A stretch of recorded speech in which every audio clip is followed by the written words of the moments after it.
write anything, and I'm just going to kind of speak from the heart and off cuff, so try to forgive me in any tears that might fall and all that good stuff.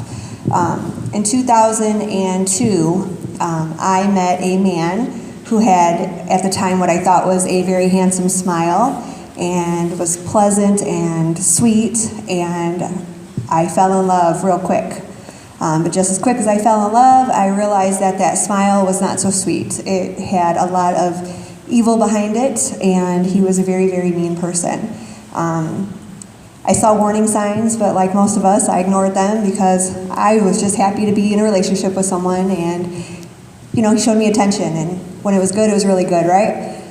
So New Year's Eve, 2002, my oldest son now, who's 14, was 2 at the time and had been gone for the weekend.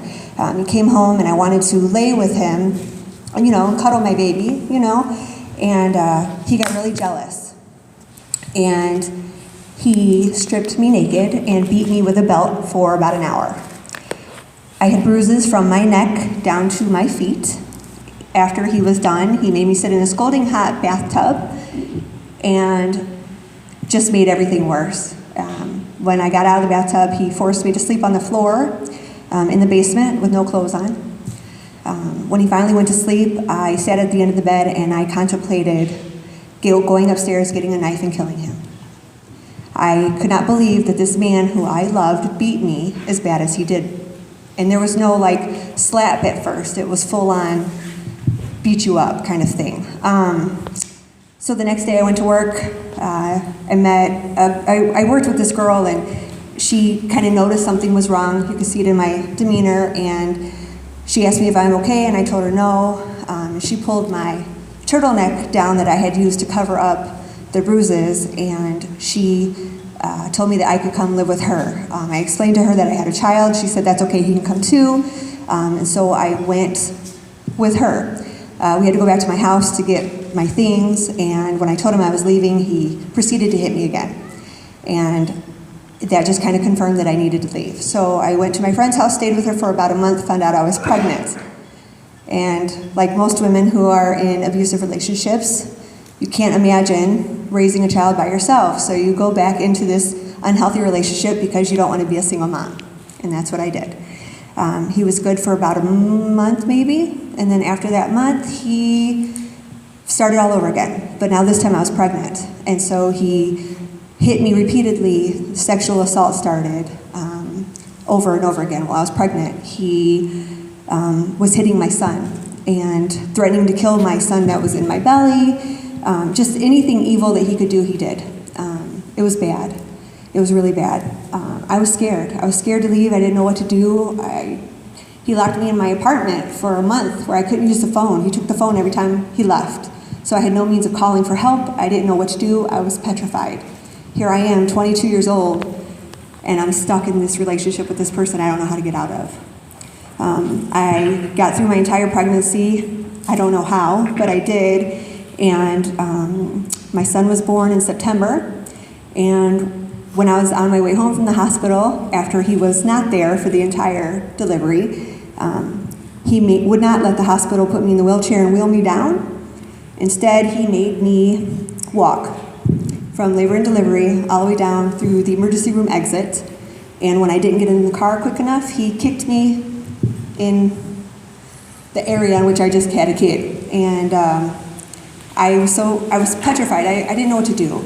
So I stayed with him for another few months while I was trying to figure out how I could get away. I did all the research, pack little things here and there, get him out of the house so it's easier for you to leave. I had an emergency bag that I had packed. I had figured that out. And it was in November of 2003. My son was 2 months old. And I guess I left the front door open. It was like a big steel door, and I tried to pull it shut, and I guess it didn't shut all the way, and it was open when he woke up. My kids were in the house, and he called me and said I have 5 minutes or 15 minutes, whatever it was, to get home. And I was in the military at the time. I was in the National Guard, and it was about a 15-minute ride from work. So I flew home as quickly as I could, and I got there, and he proceeded to beat me for 3.5 hours.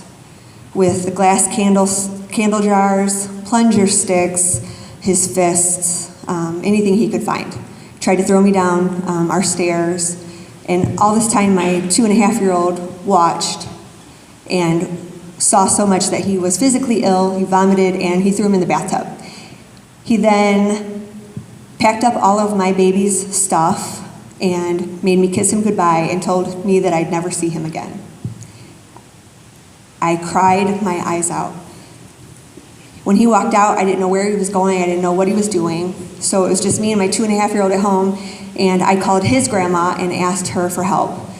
She got off work, took me out of the house while he was gone. He still had my other son, and she took me to the police station.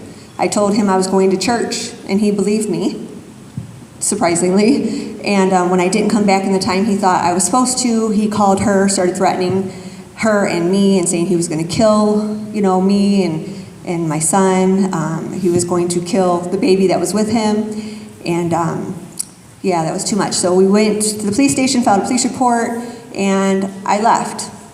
They arrested him, and I took as much of my stuff as I could that night, and I was gone. I went to St. Jude House the next day, and I met some great people, one of which is here, and they changed my life. I stayed for, I think, like 2 months, right, Carolyn? It was about 2 months I stayed, and which was longer than they usually let people stay. They gave me all of the support that I needed, even though I didn't take any of it at the time. Got on my feet, got an apartment, moved out to Portage, super excited, and then here he comes creeping back up, and he finds me, and I take him back. And only this time, when I took him back, he only got to hit me once. And it was because I wouldn't be intimate with him, and he was extremely upset about it, so he proceeded to hit me for an extended period. He then took what he wanted and slept with my phone. The next day when he left to go to work, I called 911, filed a police report, restraining order, the whole nine. And that was it. That was it. He would try to linger around, calling, making threatening phone calls. I was done. You can only give somebody a chance so many times before you get tired. I got tired. It was at that point that I started utilizing the services that St. Jude House provided. And that's when I started on my road to healing and doing better. And it's been a long journey. 2004, 2015, a lot of things change. You build strength. I was lucky, and I'll say this, I was blessed enough in 2008 to be able to do my survivor speech with St. Jude House then, and I didn't use much of my voice after that until I met Linda, and she's given me these opportunities to inspire people. I started writing a book, and I'm going to graduate school. I married this really hottie toddy right here, and we have our blended family, and I'm the happiest I've ever been.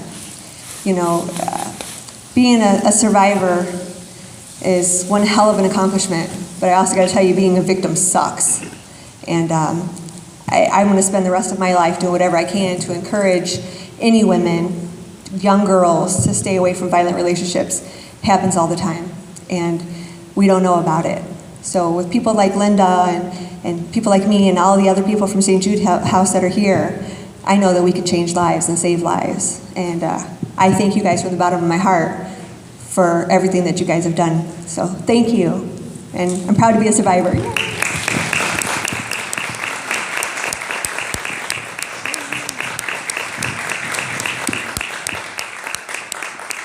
And that's why